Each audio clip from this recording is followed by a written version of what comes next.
잠이 오지 않는 밤이 있습니다. 침대에 누워 천장을 바라보며 이런 생각을 해본 적 있으신가요? 나는 열심히 살았는데 왜 이렇게 허전할까? 직장에서 승진도 했고 집도 마련했고 아이들도 잘 키웠습니다. 남들이 보기엔 성공한 삶이죠. 그런데 마음 한쪽이 텅 비어 있습니다. 무언가를 계속 채워 넣었는데 구멍은 더 커진 것만 같습니다. 이상한 일입니다. 더 많이 가질수록 더 불안해집니다. 더 높이 올라갈수록 떨어질까 봐 두렵습니다. 오늘은 그런 이야기를 하려 합니다. 2300년 전 중국 땅을 걸었던 한 사람의 이야기입니다. 그의 이름은 장자. 가난했지만 누구보다 자유로웠던 사람. 아무것도 가지지 않았지만 모든 것을 가진 것처럼 살았던 사람. 그는 우리에게 묻습니다. 당신이 원하는 것은 정말 당신의 것입니까? 오늘 이 시간 장자와 함께 천천히 걸어보겠습니다. 서두르지 않아도 됩니다. 그저 그의 이야기를 들으며 우리 자신을 들여다보는 시간이면 충분합니다. 장자가 강가에서 낚시를 하고 있었습니다. 그때 초나라 왕이 사신 2명을 보냈습니다. 왕은 장자의 지혜를 듣고 그를 재상으로 삼고 싶었던 겁니다. 재상이라면 일인지야 만인지상, 권력과 부를 손에 쥐는 자리죠. 사신들이 장중하게 말했습니다. 저희 왕께서 선생님을 나라의 재상으로 모시고자 하십니다. 장자는 낚싯대를 내려놓지도 않았습니다. 그저 물을 바라보며 천천히 물었습니다.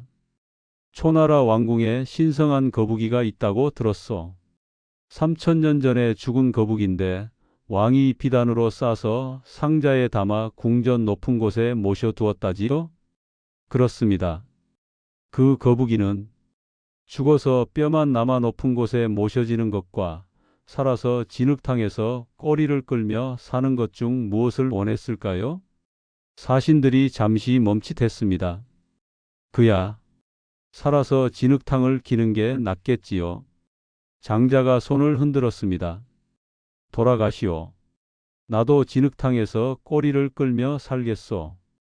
이 이야기를 처음 들었을 때 저는 이해할 수 없었습니다. 왜 저런 기회를 거절하는 걸까? 왜 권력을, 명예를, 부를 마다하는 걸까? 그런데 나이가 들수록 알게 됩니다. 장자는 자유를 택한 겁니다.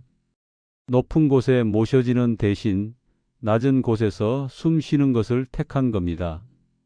장자는 평생 가난했습니다.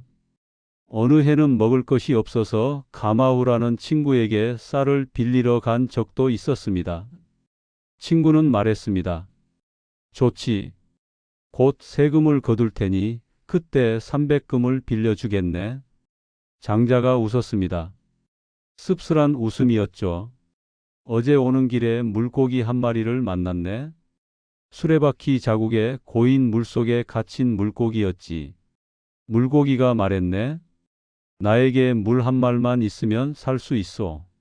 나는 대답했지.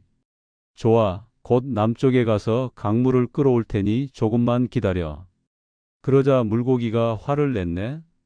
나는 지금 물 한 마리 필요한 거요. 당신이 그렇게 하려면 나는 이미 말라 죽어 건어물 가게에 걸려 있을 거요. 친구는 아무 말도 할 수 없었습니다. 장자는 가난했지만 비굴하지 않았습니다. 누군가에게 머리를 조아리지 않았습니다. 그는 해진 옷을 입고 신발이 닳아 끈으로 묶어 신었지만 그 어느 누구보다 당당했습니다. 왜일까요? 그는 자기 안에 채워야 할 것이 없었기 때문입니다. 남에게 증명할 것이 없었기 때문입니다. 장자는 성공한 사람들을 많이 봤습니다. 권력을 잡은 사람들, 부를 쌓은 사람들, 명예를 얻은 사람들. 그런데 이상했습니다. 그들의 얼굴에는 평화가 없었습니다. 성공할수록 더 많이 원하게 되고 더 많이 두려워했습니다. 가진 것을 잃을까봐 더 높은 곳에 있는 사람을 시샘하며 밤잠을 설쳤습니다. 장자는 이렇게 말했습니다. 세상 사람들은 이익을 위해 달려가고 선비들은 명예를 위해 달려가며 권력자들은 권세를 위해 달려간다. 그런데 왜 모두 발밑을 보지 않는가? 달려가다 보면 벼랑 끝인데 그는 성공이라는 것이 사실은 하나의 착각이 아닐까 의심했습니다. 우리가 성공이라 부르는 것들, 그것은 정말 우리가 원하는 것일까요? 아니면 누군가 우리에게 원하라고 말한 것일까요? 장자는 말합니다. 물고기는 물속에서 서로를 잊고 산다. 사람은 도 속에서 서로를 잊고 산다. 진짜 자유는 증명하지 않아도 되는 삶입니다. 장자에게 한 제자가 물었습니다. 선생님, 부자가 되면 행복해질 수 있지 않습니까? 장자는 잠시 하늘을 보았습니다. 새 한 마리가 날아가는 걸 봤나? 큰 새, 붕새 말일새. 그 새가 9만 리를 날아오르는데 작은 새들이 비웃었지. 저 녀석 어디 가려고 저렇게 높이 나나? 우리는 나무 사이를 날아다니며 충분히 행복한데 자네는 어느 새가 자유롭다고 보나? 제자가 대답했습니다. 붕새가 더 자유로워 보입니다. 아니야. 둘 다 자유롭지 못하네. 작은 새는 나무가 없으면 살 수 없고 붕새는 거센 바람이 없으면 날 수 없지. 진짜 자유는 아무것도 기대지 않는 것일세. 우리는 착각합니다. 더 많이 가지면 더 자유로워질 거라고.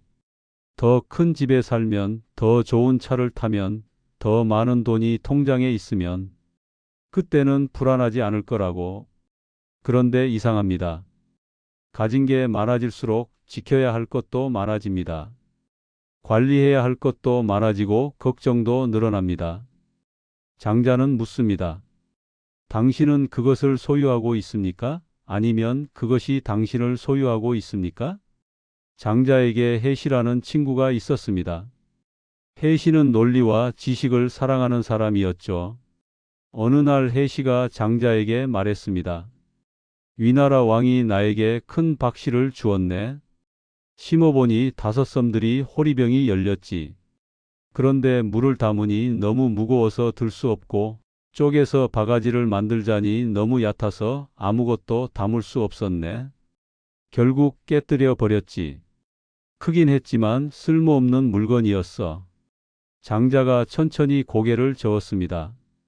자네는 큰 것을 쓸 줄 모르는군. 옛날 송나라에 손이 트지 않는 약을 만드는 집안이 있었네. 대대로 그 약을 쓰며 빨래를 해서 먹고 살았지. 그런데 어떤 사람이 그 비방을 백금에 사서 오나라 왕에게 바쳤네. 왕은 그 약을 군사들에게 발라 겨울에 수전을 벌려 큰 승리를 거뒀지. 같은 약인데 어떤 이는 평생 빨래나 하며 살았고 어떤 이는 제후가 되었네. 자네의 그 큰 호리병도 마찬가지야.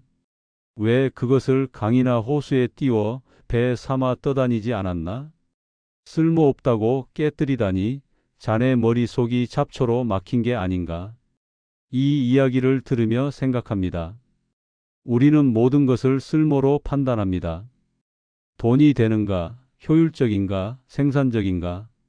그런데 그렇게 살다 보면 정작 중요한 것을 놓칩니다. 아무 쓸모없이 그냥 존재하는 것들, 석양을 바라보는 시간, 빗소리를 듣는 순간, 아무 목적 없이 걷는 산책. 장자는 말합니다. 쓸모없음이야말로 진짜 쓸모다. 장자가 제자들과 산을 걷고 있었습니다. 커다란 나무 한 그루가 보였습니다. 가지가 굽고 울퉁불퉁해서 목수들이 거들떠 보지도 않는 나무였죠. 장자가 말했습니다. 저 나무는 쓸모가 없어서 제 수명을 다할 수 있었네. 산을 내려와 어느 친구 집에 들렀습니다. 친구가 반가워하며 하인에게 거위를 잡아 대접하라고 했습니다. 하인이 물었습니다. 주인님, 거위가 2마리인데 하나는 울고 하나는 울지 못합니다. 어느 것을 잡을까요? 울지 못하는 것을 잡아라. 그날 밤 제자가 물었습니다. 선생님, 낮에는 쓸모없어서 오래 산다고 하셨는데 저녁에는 쓸모없어서 죽었습니다. 어느 것이 맞습니까? 장자가 조용히 웃었습니다. 쓸모 있음과 쓸모 없음, 그 사이를 걸어가게. 진짜 자유는 쓸모라는 잣대 자체를 내려놓는 것일세. 우리는 평생 자신의 쓸모를 증명하려 애씁니다. 회사에서, 가정에서, 사회에서. 나는 쓸모 있는 사람이야 라고 외치며 살아갑니다. 그런데 은퇴하고 나면 어떻습니까? 갑자기 쓸모없는 사람이 된 것 같습니다. 아무도 나를 찾지 않습니다. 명함도 없고 직함도 없습니다. 그때 우리는 깨닫습니다. 나는 내 쓸모가 아니었다는 것을. 장자는 이런 이야기도 했습니다. 우물 안개구리가 바다 자라를 만났네. 개구리가 자랑했지. 내가 사는 우물은 정말 좋아. 뛰어놀고 싶으면 난간에서 놀고 쉬고 싶으면 벽돌 틈에서 쉬지. 물에 들어가면 겨드랑이까지 물이 차고 진흙을 밟으면 발목까지 푹 빠지지. 옆에 있는 올챙이나 개들 중 나만큼 행복한 놈이 없어. 그러고는 바다 자라에게 물었지. 당신도 들어와서 놀지 않겠어? 바다 자라가 우물에 들어가려다 말았네. 무릎도 들어가지 않았거든. 자라가 말했네. 나는 바다에서 사오. 천리가 넘어도 바다의 크기를 말할 수 없고 천길이 넘어도 바다의 깊이를 말할 수 없지요. 그 말을 들은 개구리는 놀라 아무 말도 못했네. 우리도 우물 안개구리입니다. 내 우물이 전부인 줄 알고 살아갑니다. 남과 비교하며 내가 더 나은지 확인하려 합니다. 내 집이 더 크지. 내 차가 더 좋지. 내 자식이 더 잘났지. 그런데 장자는 말합니다. 비교하는 순간 당신은 이미 자유를 잃었어. 왜냐하면 비교는 끝이 없으니까요. 위를 보면 끝이 없고 아래를 보면 또 끝이 없습니다. 그 사이에서 우리는 평생 흔들립니다. 진짜 부자는 비교하지 않는 사람입니다. 자기 우물이 아무리 작아도 그 안에서 평화로운 사람입니다. 장자가 이런 이야기를 들려줍니다. 옛날에 원숭이를 기르는 사람이 있었습니다. 원숭이들에게 도토리를 주는데 먹이가 부족해지자 이렇게 말했습니다. 앞으로 아침에 3개, 저녁에 4개를 주겠다. 원숭이들이 화를 내며 울었습니다. 그러자 주인이 말했습니다. 그럼 아침에 4개, 저녁에 3개를 주지. 원숭이들이 모두 기뻐했습니다. 장자가 덧붙입니다. 실제로 바뀐 것은 아무것도 없지. 하루에 7개는 똑같아. 그런데 원숭이들은 아침에 더 많이 받는다는 말에 기뻐했네. 사람들도 마찬가지야. 이 이야기 웃기지 않습니까? 그런데 우리가 바로 그 원숭이입니다. 직함이 바뀌면 기뻐하고 남들이 인정해주면 우쭐해합니다. 실제로 내가 달라진 게 아닌데 남들의 시선이 바뀌었다는 이유만으로 행복해하거나 불행해합니다. 우리는 남들의 눈에 비친 내 모습으로 살아가기 때문입니다. 남들이 나를 어떻게 볼까? 남들이 나를 무시하지는 않을까? 그 걱정 속에서 우리는 숨도 제대로 쉬지 못합니다. 장자는 이런 사람을 가리켜 말했습니다. 남의 말에 의지해 사는 사람은 바람에 흔들리는 갈대와 같다. 특히 우리 세대는 더 심합니다. 평생 체면을 지키며 살았습니다. 이웃에게, 친척에게, 직장 사람들에게. 우리 집안은 이 정도는 되어야지라는 말 한마디가 얼마나 무거웠습니까? 아이들 학교 때문에, 결혼 때문에, 집 때문에. 우리는 끊임없이 남들 눈치를 봤습니다. 그러다 보니 정작 내가 뭘 원하는지 모릅니다. 장자가 묻습니다. 당신이 지키려는 그 체면은 정말 당신의 얼굴입니까? 장자가 해시에게 물었습니다. 자네는 왕의 재상이 되어 권력을 쥐었네. 행복한가? 해시가 대답했습니다. 행복하기도 하고 두렵기도 합니다. 높은 곳에 있으니 모두가 나를 노립니다. 장자가 이야기를 들려줬습니다. 남쪽에 새가 있는데 이름이 원추라고 하네. 이 새는 남쪽 바다에서 북쪽 바다로 날아가는데 오동나무가 아니면 앉지 않고 대나무 열매가 아니면 먹지 않으며 감로수가 아니면 마시지 않지. 그때 썩은 쥐를 물고 가던 까마귀가 원추를 보더니 휙 하고 위협했네. 썩은 쥐를 빼앗길까봐. 지금 자네는 그 까마귀가 아닌가? 신랄합니다. 우리가 그토록 원하는 것들, 권력, 명예, 돈. 그것들은 장자가 보기엔 썩은 쥐 같은 것이었습니다. 모두가 원하니까, 모두가 좋다고 하니까 우리도 그것을 원한다고 착각합니다. 그런데 막상 손에 쥐고 나면 알게 됩니다. 이게 아닌데? 하는 마음. 상담을 하다 보면 많이 듣는 말이 있습니다. 이제 와서 후회해 봤자. 회사에서 은퇴하고 자녀들 다 키우고 이제 내 인생을 살아볼까 하는데 막상 어떻게 살아야 할지 모르겠다는 겁니다. 평생 남들의 기준으로 살았으니까요. 좋은 대학, 좋은 직장, 좋은 배우자, 좋은 집. 그 좋다는 기준이 모두 남들이 정해놓은 것이었습니다. 정작 나는 뭐가 좋은지 생각해 본 적이 없습니다. 장자는 이렇게 말합니다. 자기 발에 맞지 않는 신발을 신고 평생 걸어온 사람은 신발을 벗었을 때 걷는 법을 잊어버린다. 우리도 그렇습니다. 남의 기준이라는 신발을 벗었을 때 어떻게 걸어야 할지 모릅니다. 맨발로 땅을 밟는 게 낯설고 두렵습니다. 그런데 지금이라도 늦지 않았습니다. 장자는 나이를 묻지 않습니다. 그저 이렇게 말합니다. 지금 여기에서 자유로워지면 된다. 나답게 산다는 게 뭔가요? 이런 질문을 자주 받습니다. 장자는 이렇게 대답할 것 같습니다. 나무를 보게. 소나무는 소나무답게, 대나무는 대나무답게 자라지. 소나무가 대나무를 부러워하지 않고 대나무가 소나무처럼 되려고 애쓰지 않네. 자기 모습 그대로 자랄 때 비로소 아름다운 거야. 나답게 산다는 것은 거창한 게 아닙니다. 남과 비교하지 않는 것, 남의 기준을 내려놓는 것, 내 마음이 편안한 것을 선택하는 것, 그것뿐입니다. 어쩌면 우리는 너무 오래 다른 사람이 되려고 애써 왔는지 모릅니다. 성공한 사람, 훌륭한 부모, 모범적인 직장인. 그 역할들을 하느라 정작 나는 어디론가 사라져 버렸습니다. 이제는 나로 돌아올 시간입니다. 장자가 손을 내밉니다. 돌아오게. 자네가 있어야 할 곳으로. 장자가 길을 가다 큰 나무를 만났습니다. 가지가 사방으로 뻗어 있어 천대의 수레를 그늘에 쉬게 할 만큼 컸습니다. 그런데 목수들은 거들떠 보지도 않고 지나갔습니다. 제자가 물었습니다. 저 나무는 왜 아무도 베지 않습니까?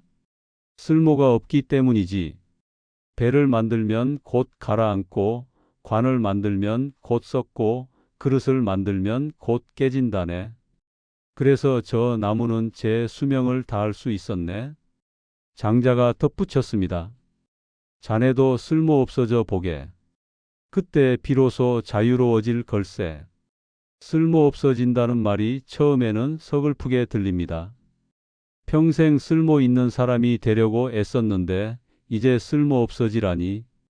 그런데 장자가 말하는 쓸모없음은 다른 의미입니다. 남들이 정해놓은 쓸모에서 벗어나는 것, 더 이상 증명하지 않아도 되는 것, 평가받지 않아도 되는 것, 그것이 진짜 자유입니다. 은퇴 후에 힘든 이유가 뭘까요? 갑자기 쓸모없어진 것 같아서입니다. 아무도 나를 필요로 하지 않는 것 같아서입니다. 그런데 장자는 말합니다. 그것이 축복이라네. 이제야 자네는 자유로워질 수 있네. 장자의 제자가 물었습니다.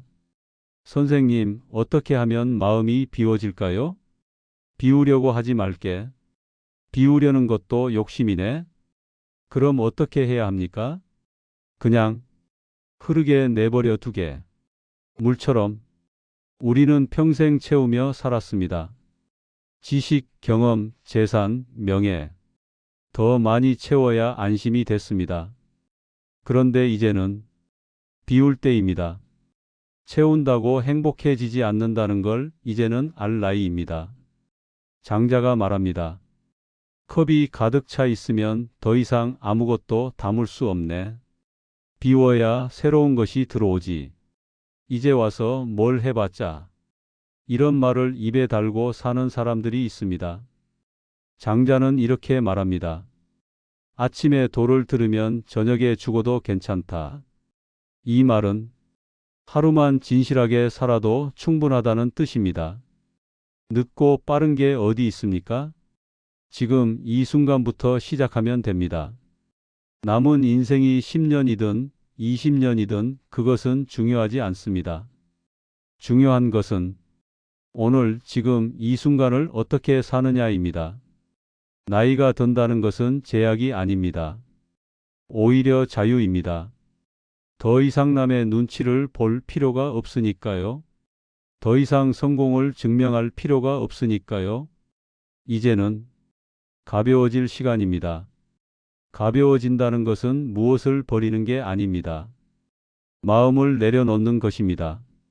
집착을 내려놓고 비교를 내려놓고 후회를 내려놓는 것입니다. 장자는 이런 비유를 들었습니다. 배를 타고 강을 건너는데 빈 배가 부딪혀 오면 화가 나지 않지. 하지만 사람이 탄 배가 부딪혀 오면 화가 나네. 왜일까? 빈 배는 아무 의도가 없으니까. 사람들도 마찬가지야. 마음을 비우면 아무것도 부딪히지 않네. 인생 후반부는 빈 배가 되는 시간입니다. 더 이상 무언가를 향해 돌진하지 않습니다. 그저 물결을 따라 흘러갑니다. 그것이 나약함이 아닙니다. 그것이 지혜입니다. 평생 힘을 주고 살았으니 이제는 힘을 빼도 됩니다. 장자가 미소 짓습니다. 가벼워지게. 그러면 바람이 자네를 어디로든 데려갈 걸세. 젊을 때는 꽃이 아름답습니다.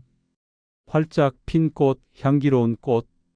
하지만 나이가 들면 지는 꽃이 더 아름답다는 걸 알게 됩니다. 꽃잎이 바람에 흩날리며 떨어지는 모습, 그 안에 담긴 담담함과 평화. 인생 후반부는 그런 시간입니다. 더 이상 화려할 필요가 없습니다. 더 이상 증명할 필요가 없습니다. 그저 천천히 자기 속도로 걸어가면 됩니다. 장자는 말합니다. 봄에 꽃이 피는 것도 자연이고 가을에 잎이 지는 것도 자연이네. 억지로 봄을 붙잡으려 하지 말게. 가을에는 가을의 아름다움이 있으니까. 우리는 늙음을 두려워합니다. 젊음을 잃는 것, 힘을 잃는 것, 아름다움을 잃는 것. 그런데 장자는 말합니다. 잃는 것이 아니네. 변하는 거지. 그리고 변화야말로 삶의 본질이네. 지금 이 순간 당신이 서 있는 이곳, 여기가 바로 가장 아름다운 곳입니다. 해가 기울고 있습니다. 강가에 앉아 있던 장자가 천천히 일어섭니다. 낚싯대를 거두며 그는 물을 바라봅니다. 오늘도 물고기는 잡지 못했습니다. 하지만 상관없습니다. 물고기를 잡으려고 낚시를 한 게 아니니까요. 그는 그저 흐르는 물을 바라보고 싶었습니다. 바람을 느끼고 싶었습니다. 장자가 우리를 돌아봅니다. 그의 눈빛은 따뜻합니다. 당신이 평생 찾아 헤맨 것들, 성공, 인정, 안정, 그것들이 나쁜 건 아닙니다. 다만 그것이 전부는 아니라는 것, 그것만으로는 행복할 수 없다는 것, 이제는 아시겠지요? 바람이 불어옵니다. 인생은 참 이상합니다. 가지려고 애쓸 때는 손에 쥐어지지 않다가 내려놓는 순간 곁에 있더군요. 행복도 그렇고 평화도 그렇고 자유도 그렇습니다. 그가 하늘을 올려다봅니다. 이제 당신에게 묻고 싶습니다. 남은 인생 어떻게 살고 싶으신가요? 여전히 남의 기준으로 살고 싶으신가요? 아니면 이제는 당신만의 속도로, 당신만의 방식으로 걸어가고 싶으신가요? 침묵이 흐릅니다. 늦었다고 생각하지 마십시오. 아직 해가 완전히 지지 않았습니다. 석양도 아름답습니다. 오히려 하루 중 가장 아름다운 시간일지도 모르지요. 무엇을 하든 어디로 가든 그것은 당신의 선택입니다. 자유는 멀리 있지 않습니다. 거창한 깨달음도 필요 없습니다. 그저 지금 여기에서 한 가지만 내려놓으면 됩니다. 무거운 것을 내려놓으십시오. 그러면 가벼워집니다. 가벼워지면 자유로워집니다. 자유로워지면 비로소 당신 자신을 만나게 될 것입니다. 장자가 천천히 걸어갑니다. 뒷모습이 점점 멀어집니다. 그의 발걸음은 가볍습니다. 아무것도 짊어지지 않은 사람처럼, 어디로 가는지도 모르지만 걱정하지 않는 사람처럼. 마지막으로 그가 돌아보며 손을 흔듭니다. 그리고 조용히 사라집니다. 우리는 그 자리에 남습니다. 석양이 아름답습니다. 바람이 불어옵니다. 그리고 문득 깨닫습니다. 답은 이미 우리 안에 있었다는 것을. 지금 이 순간 여기에. 당신은 지금 무엇을 내려놓고 싶으신가요? 당신은 어떤 모습으로 남은 인생을 걷고 싶으신가요? 서두르지 마십시오. 답은 이미 당신이 알고 있습니다.